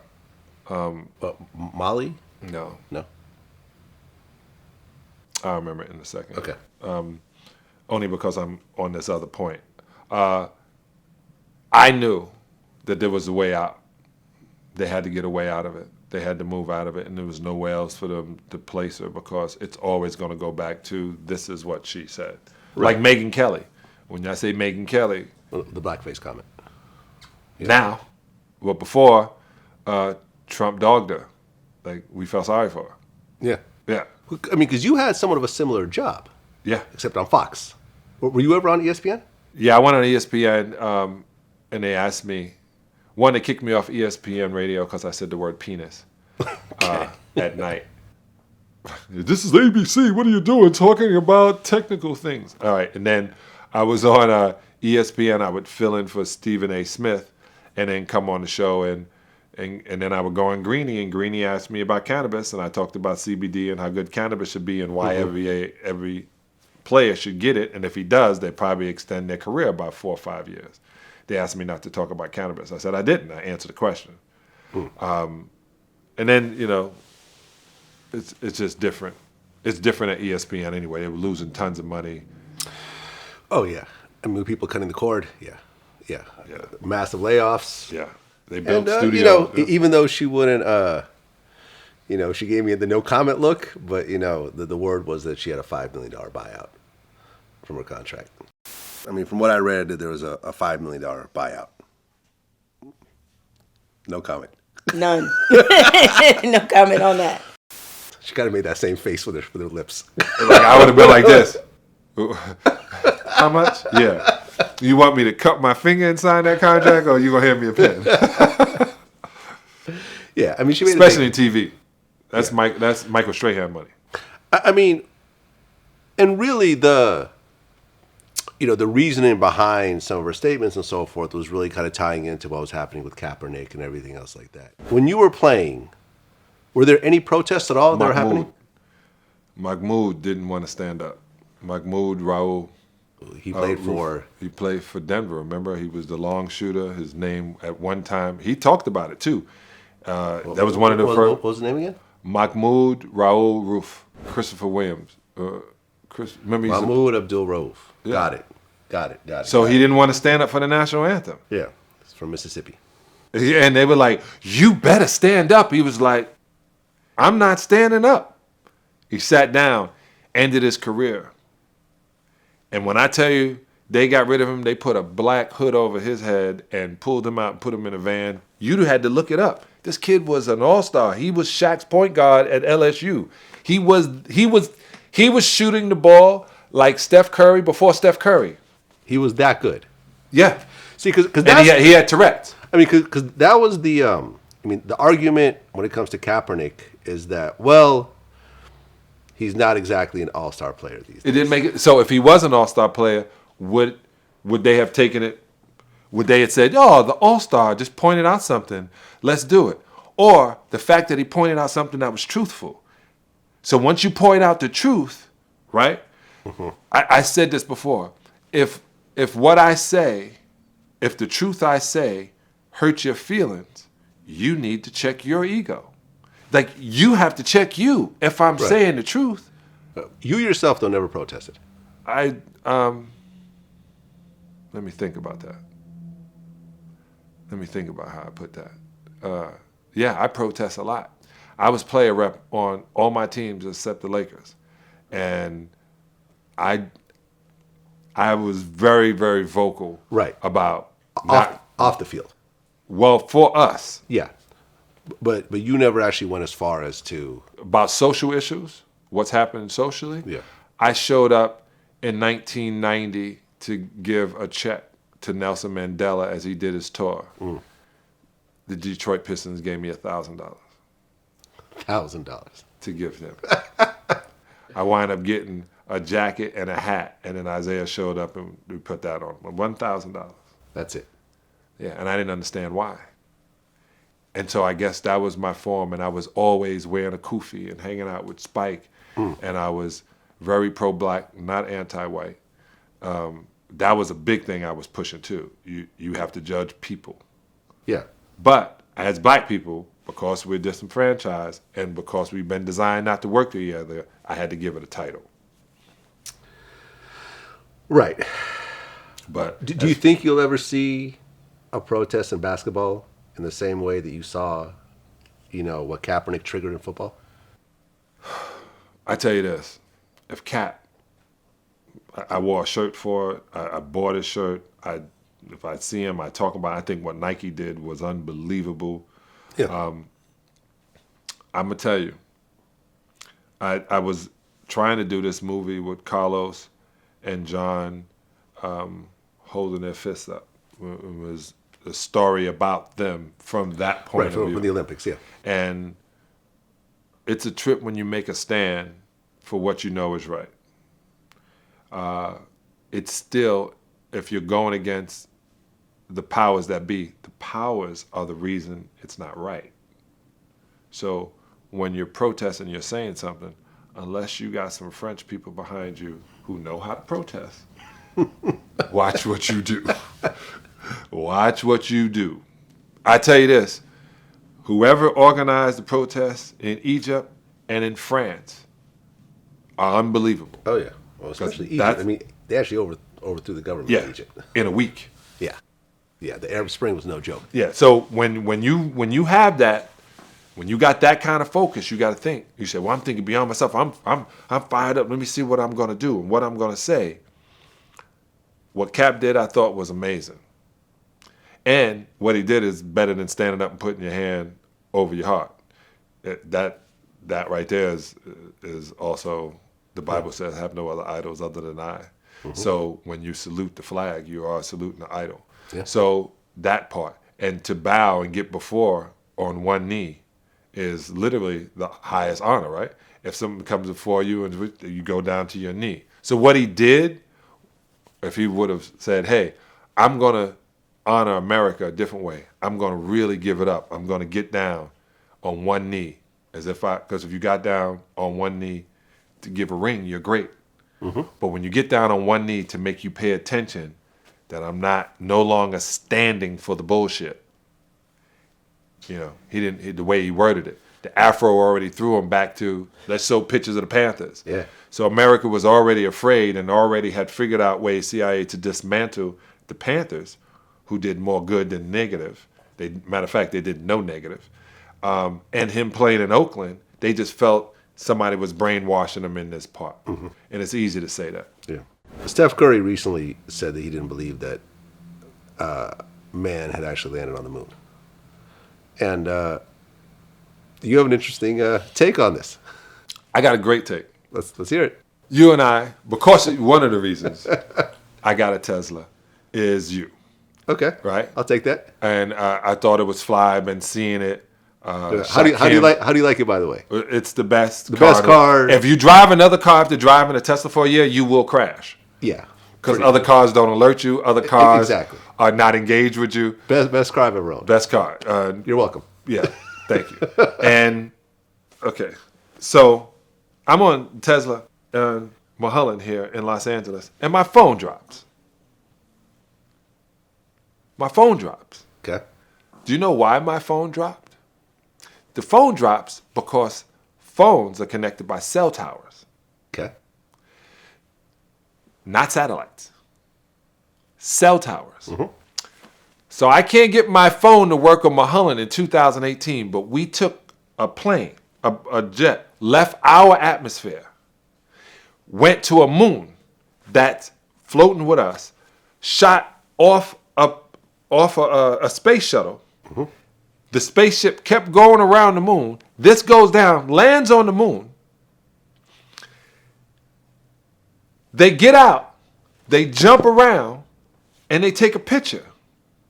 So I said, who took the picture? If he's the first man on the moon, who took the picture? Wasn't it a 2-man crew? But Armstrong, when they showed it, was the first man on the moon. Right. So then all of a sudden they ran out and took a picture and shot back this way. Oh, this is a great shot. Stay still. Here's the space thing. Here's the guy jumping on the moon. That's Earth in the background with no stars. And there's them on the moon acting like it's at this point. Wait. Then they get back on. They throw a couple of rocks. They leave American flag. They look around. They get back on. And they take off. And they connect to the spaceship. And they come back to Earth. Mm-hmm. So you're saying it's all bullshit? In 1968. Mm-hmm. Now, you do know this now was not the first attempt of them trying to do this. Once again, 1968. Now, with that being said, I'm on Best Damn Sports Show, and I say it in the conference room. Hey, I don't believe this. You've been lying to us all these years. And he goes, oh, my God, I can't believe. Don't say that on television. I say it on television. Buzz Aldrin doesn't want to come on the show now. He hates me. He doesn't want to talk about it. Buzz then says it last year. What does he say? I want you to look it up. Buzz Aldrin. Mm-hmm. Did we land on the moon? So wait, this is the other part. This is the craziest thing. I'm watching this movie with Sandra Bullock and George Clooney, right? And it says that it's 256 degrees below zero. 256. I see nothing about this Buzz Oh, Aldrin yeah? story that you're talking about. This is the whole deal. Buzz Aldrin was on Apollo 11. Yeah. It's established. I know. In fact, I don't believe this is the deal. Once I tell you that, and they saying we did, I got a book because I said this to somebody. He sent me a book called Outer Space, and he goes, John, we did land on the moon. I said, okay, we landed on the moon. He said, but then they ventured to the dark side of the moon, and they realized there was artifacts. Just like in the movie Transformer 2, which was funny when I saw it. I applaud Michael Bay. They found that there was other civilizations that already alien been there. artifacts were on the moon. So if that happens, that means that the concept of Jesus Christ no longer should be used. Okay, and that's according to this one book? No, that book said it to that point. I read it. I go to it. I'm with Steph, man. I don't believe really anything that they said. Do you believe that the Earth is round? I believe the curvature of the Earth is round. Yeah, when I look at it. But the more and more I see flat earthers talking and the more things I read about the point, I think it's another distraction to keep us not paying attention to truth. I think we're living in Hunger Games, and the Hunter Games, and people just don't realize it. So there's this mass conspiracy with millions of scientists around the world throughout history that have been purposely lying to the masses, and we're really living on a flat Earth that you could fall off the end of. No one said you can fall off. Well, if it's flat, then it doesn't go on forever, right? It goes on to, well, you see what I'm saying? So if you fly on a plane, like if you know. I see all the same stuff on Instagram. You've been all around the world, right? I know, but I don't remember going on a curve. But what I'm saying, and my daughter hates when I get into this thing. It's been proven. So this is my only point. Okay. I'm into astrology. I love looking at things. I got telescopes in my backyard, right next to the bongs, so I see things more clear. And I go to the Griffith Observatory since 1983. And there's a show there called Center of the Universe. And on this show, it said 1,500 years ago, when man said the earth was round, or that we revolve around the sun, those people were murdered. Mm-hmm. It took all the way till we were in Italy to somebody to say, hey, this is a system that floats around on these rings. Other way around. Everyone was saying that the sun revolved around the earth. The sun revolved around the earth. And the truth is, we revolve around the sun, which is not the center of the universe, center of the galaxy. It's in the suburbs of the galaxy. Right. It's just the center of this universe. Of these planets that we can see. This galaxy. The The galaxy sun. that we can The see. sun is the center of this particular galaxy. Questionable, right? In the Milky Way. That's part of that because we go down and down and down and down. And then it's funny because I'm on Instagram all the time and I'm looking at it and I'm right. Like they don't teach a lot of things that you need to know. They teach you things that they want you to think about. And this conversation right now keeps us off of conversations that really make some difference. But I'm just saying that I give everybody a chance to, and I listen to it and I keep it moving. And I make my own assessment. The Dalai Lama said, hear all the stuff, but whatever comes true to your culture, your conscience, follow that. I mean, listen, I just had Too Short on the show, and he's not fully convinced Tupac is dead. And the way he related to it, he goes, well, some politicians die in plane crashes, and they're not always accidents. I believe Tupac didn't die. Really? You think Tupac's still alive? For real, for real? Vlad believes everything he reads. No, I don't believe everything I read, but I actually interview people around the situation. Okay, that's cool. You interview people that's seen the dead body, all that. That's cool.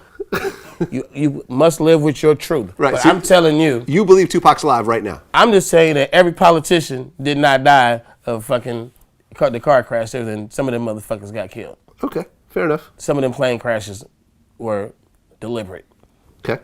So spill the shit over in the hip hop, man. It is a possibility.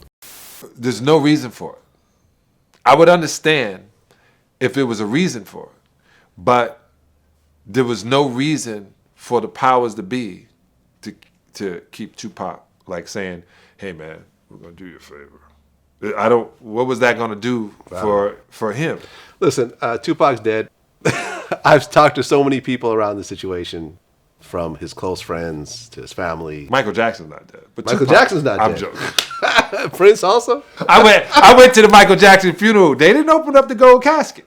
Okay. You actually went to the funeral? Yeah, I saw him. Now, I believe people die.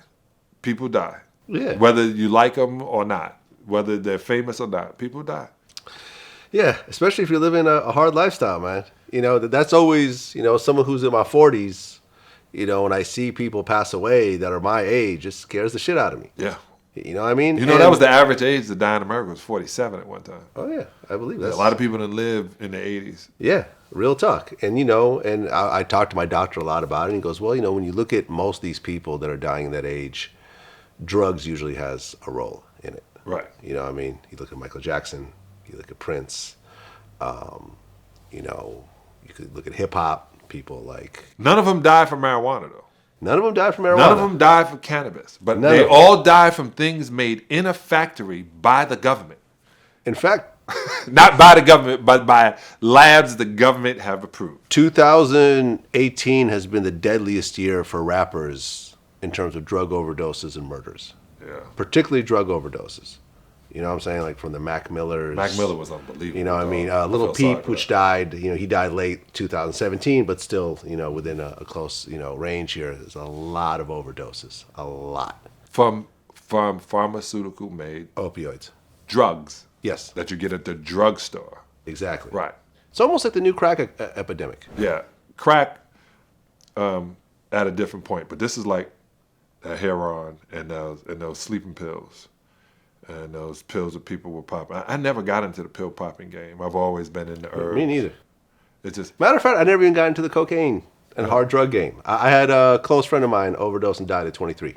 Yeah, me too. From cocaine. 21. Yeah, going to that funeral made me go, yeah, okay, this is something I'm not going to try. Yeah, like this right here. They told me Lenny Bias had been doing drugs all the time, and I know since we were 15, 16 years old, he was totally against it and into training his body. And then when they explained. In June 1986, it was pure cocaine. He had no body fat, and his heart shattered. I remember this girl had come to my crib one time, and she's in the bathroom a hell of a long time. But I just thought, girls don't like to let you know when they pooping or something. And she came in, she was all ready to go, man, and my lips started getting numb and kissing, and I was like, my lip is numb. She goes, oh. did some come out of my nose? And I said, what? She goes, I just did a couple of lines in your bathroom. So I get up and I go get my brother. And I go, she's doing cocaine in my bathroom. I can't feel my lip. If I get tested, she got to go. We got to kill her. I'm going crazy. He's like, John, calm down. Put her out. And that was literally the closest I got to putting anything in my nose. I did some ayahuasca this year, though. I'm trying all new things. Okay. And you turn 50 and you say, I'm going to do this now. I made it to this far. So I'm just trying different things. Fashion and the NBA has always had a very interesting relationship. Yeah. I remember Iverson seemed to be the reason why the NBA actually started changing its rules about how players dress off court, like in the sideline, on the bench and so forth. Is that correct? Yeah. So the NBA went overboard with Allen. Right. When he started having the cornrows and the chains and the it wasn't the cornrow. It was the baggy do-rag. jeans. It was the Do-rags. chains, and it was the pistol in the two-seater car. It was one thing. Right. The tattoos. Yes. Became, the thing. Now you can't get an NBA without tattoos. Right. So he was a trendsetter. Exactly. Because I remember right around that time, didn't they require NBA players to wear suits if they're not playing? Yeah, we had to. It was a trip because Phil Jackson didn't like it. He didn't like the suit rule. I'm a suit guy. I loved it. You loved it. You know what I'm saying? It was a lot of NBA players looked like pimps during that time. I remember because they would have the red suits and the light blue suits and everything else like that. I'm a straight up European. Look like the players, the players ball, sometimes on the sidelines. My man Jalen got drafted in that red with the white pinstripes. That was hot. But I always wore some things that was crazy. I'm going to send you a couple of pictures because I thought I was fly. Okay. But I saw Harden in the snakeskin. Right. The Harden in the snakeskin short set, was it? Yeah. Russell Westbrook has gone overboard quite a number of times. I'm not going to say overboard. Yeah. I'm going to say, out of all of them, Cam Newton, right. Which is football, but still. Yeah, you said, you was talking about just athletes. Yeah, we could talk about athletes, though. Cam Newton is light years. He is like Luke Skywalker, light years ahead in his fashion. Like, that's where it's going. Or behind, depending on how you look at it. But you remember Clyde Frazier had the big hats on and had the Rolls Royce with the fur coats, the big minks. Yeah. And he looked like a stereotypical black exploitation pimp. And that's how they were looking at him. But that Harden outfit, was something special. Like I'm a Harden fan. Yeah. Right? I think he's top 3. He's the most unbelievable player. One, I love left-handed players. I love Tony Kukoc. When I played with Tony, I love left-handed players, but man, I never seen his Euro step is different. He's different. He's very, very crafty. That's the best way of putting it. Very crafty. You sent me, before we had our interview today, you sent me an interview with Wilt Chamberlain. Yeah. I'm gonna send you something else about Wilt. Yeah. I'm just gonna send you pictures. Do you guys know each other though? I got to meet Wilt Chamberlain in 1990. Mitch Albom, literally, we had a radio show in Detroit on Thursdays. I would come on WJZZ, LLZ, with rock and roll, not JZZ. But we did this show, and Wilt Chamberlain came on to talk about the book. Mm-hmm. And I got to meet him, and it was a trip, and somebody went to take a picture. He said, tell me when you're about to take the picture. And I know he hits people in the stomach and makes them go like this.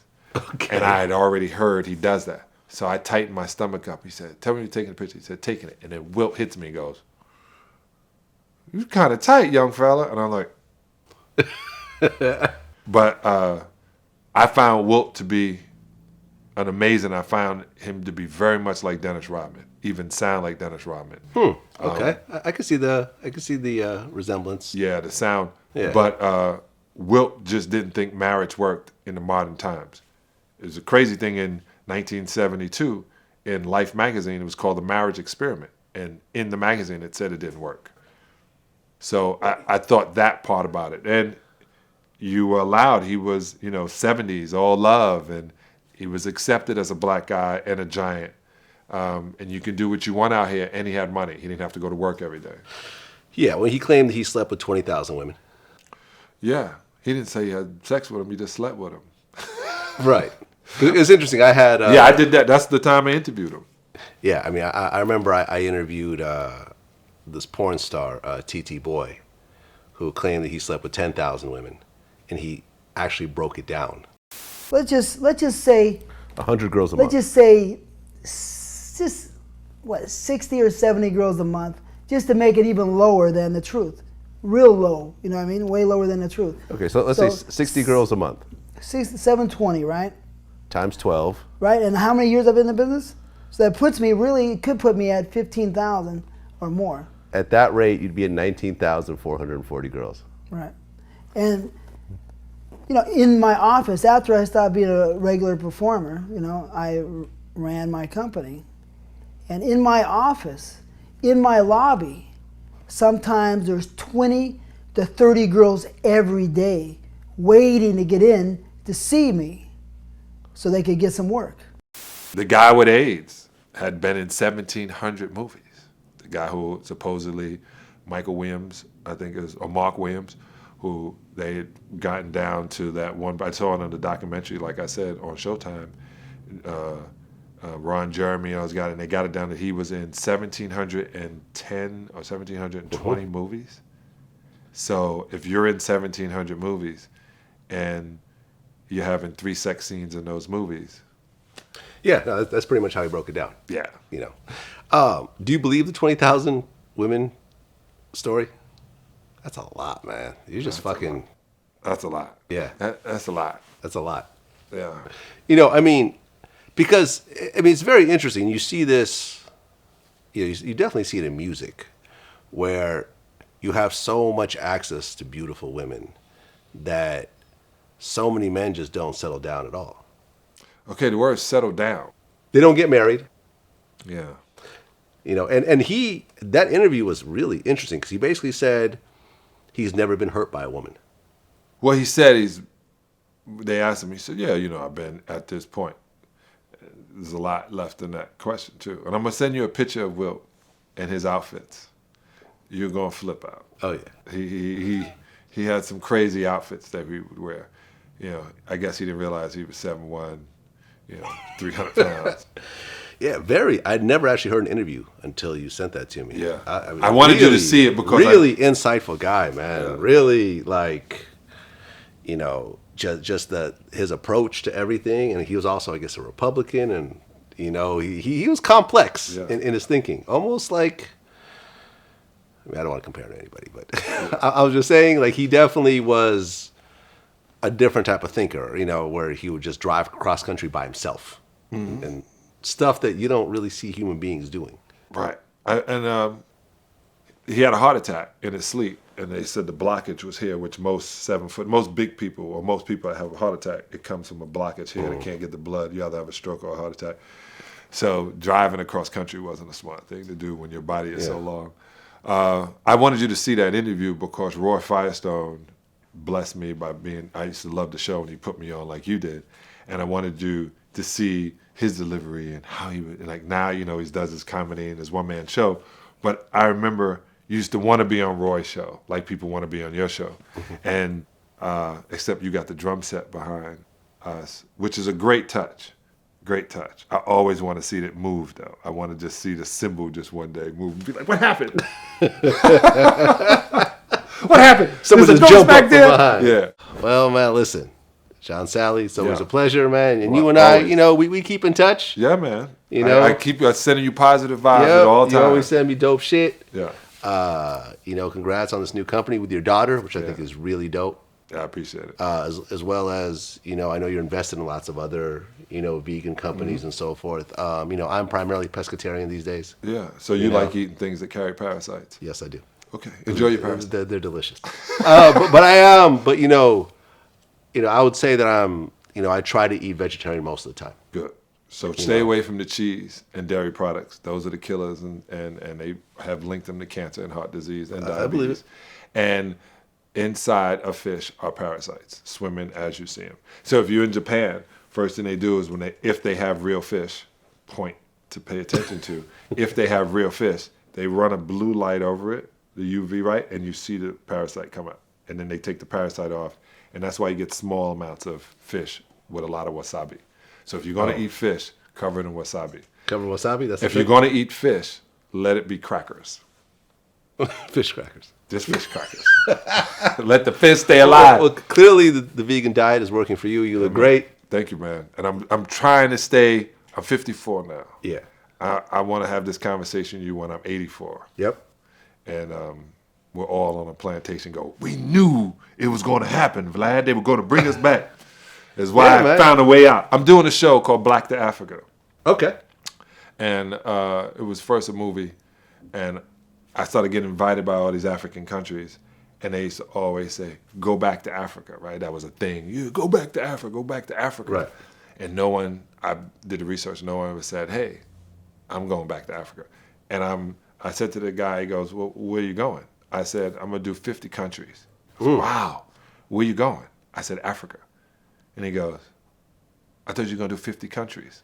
And that was my point. Yeah. People think Africa's a country. Right. Africa's not a country. It's a continent. Of course. 50 countries on that place I'm going to see. Yeah. And most of them are going to be with my family. Some are not. Some places I'm just not going to take them. Yep. Because I want to be there by myself. Yeah, man. Africa's dope. Like I said, I've been to Senegal. Yeah. It's eye-opening. Yeah. It's eye-opening. I've also been to Egypt, Jordan. That's like northern Africa. Yeah. Remember, Egypt was trying to say it wasn't a part of Africa at one time. Really? Yeah. Well, There's another thing on YouTube called "What's Up Africa." You ever see this? No. Great show. So, "What's up, Africa?" And he does it like that, but he's African, and it's called "What's Up, Africa." It's dope. I'm gonna check it out. I watch it. All right, Salley. Until My next race- time. Peace. Peace.